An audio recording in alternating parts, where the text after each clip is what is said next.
Sebuah bangunan candi yang sangat dihormati pada masa Majapahit ditemukan runtuh di kaki Gunung Welirang. Lokasinya di tengah persawahan Desa Kemasantani, Kecamatan Pacet, Kabupaten Mojokerto. Lokasi candi ini berada juga sangat dekat dengan sebuah sungai yang namanya diabadikan dalam kitab Negara Kertagama, yaitu Sungai Pikatan. Jaraknya hanya sekitar 50 meter saja. Reruntuhan bangunan candi tersebut juga berada sekitar 10 km dari pusat kota Raja Majapahit di Trowulan. Belum diketahui pasti seperti apa bentuk candi ini di masa lalu, sebab seluruh struktur candi, baik bagian dasar, tengah maupun atapnya sudah roboh. Reruntuhan bangunan candi tersebut kini dikumpulkan ala kadarnya atau ditumpuk begitu saja hanya untuk sekedar mengamankannya. Namun dilihat dari batu reruntuhannya, tampak jelas bahwa struktur batu ini adalah bangunan istimewa pada masa lalu. Ada yang berupa potongan pola kepala kala, bunga, dan masih banyak lagi. Reruntuhan candi tersebut dicengkram oleh pohon beringin yang sudah sangat tua. Namun entah apa sebabnya, saat Join Media datang ke lokasi, kondisi pohon tersebut ternyata telah dibakar hingga ludes sampai ke akarnya.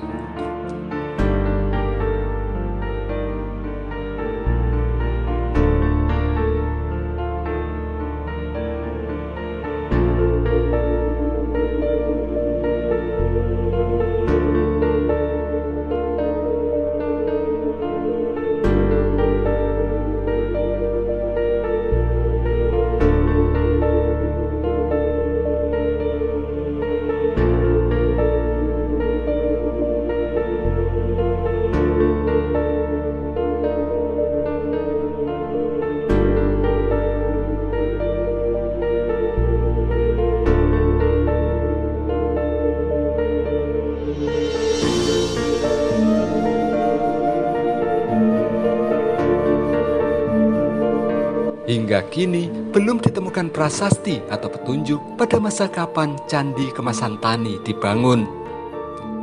Demikian juga siapa yang telah membangunnya hingga kini juga masih belum bisa dipastikan. Namun beredar dugaan candi ini merupakan tempat yang sangat dihormati pada masa Singasari dan masa Majapahit. Candi Kemasantani diduga menjadi tempat pendarmaan Mahesa Wongateleng, putra pertama dari Ken Arok dan Ken Dedes.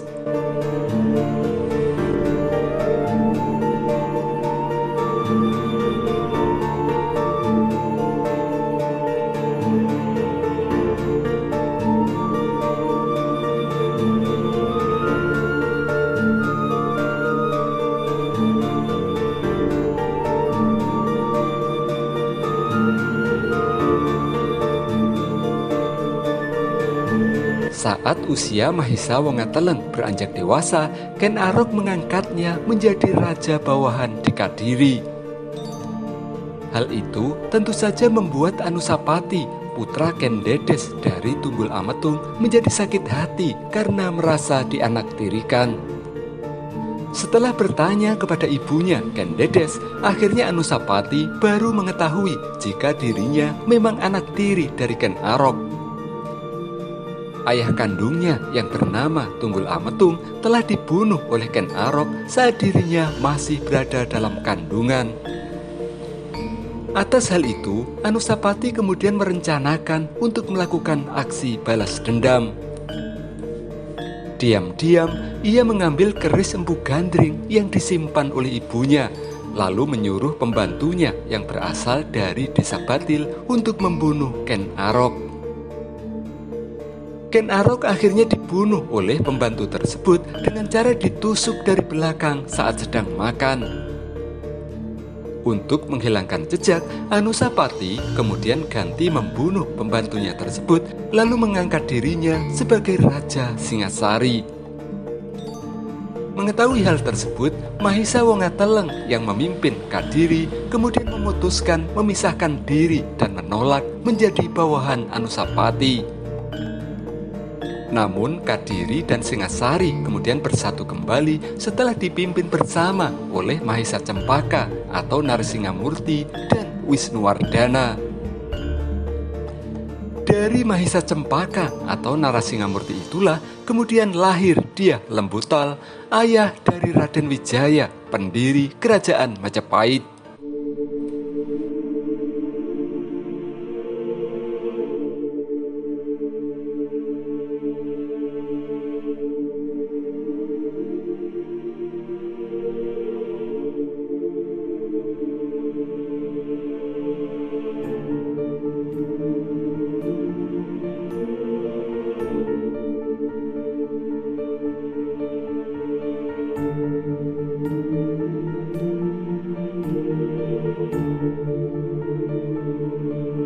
Hingga kini, bukti untuk menunjukkan Candi Kemasan Tani sebagai tempat pendarmaan Mahisa Wongateleng memang belum pernah ditemukan.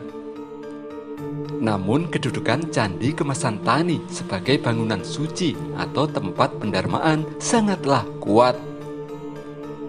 Hal tersebut ditunjukkan dengan adanya relief kepala kala yang lazim ada pada bangunan candi pada umumnya. Sedangkan dugaan Candi Kemasan Tani sebagai tempat pendarmaan Mahisa Wongateleng didasarkan pada keterangan yang diabadikan dalam kitab Negarakertagama dan Pararaton. Dalam tulisan yang termaktub di dalamnya, kedua kitab itu menyebut nama Sungai Pikatan. Kedua kitab itu juga menyebut bahwa setelah mangkat, Mahisa Wongateleng didarmakan di Pikatan. Itu sebabnya sebagian ahli meyakini tempat pendarmaan Mahisa Wongateleng adalah sebuah bangunan candi yang berada di dekat Sungai Pikatan di Kecamatan Gondang, Kabupaten Mojokerto ini.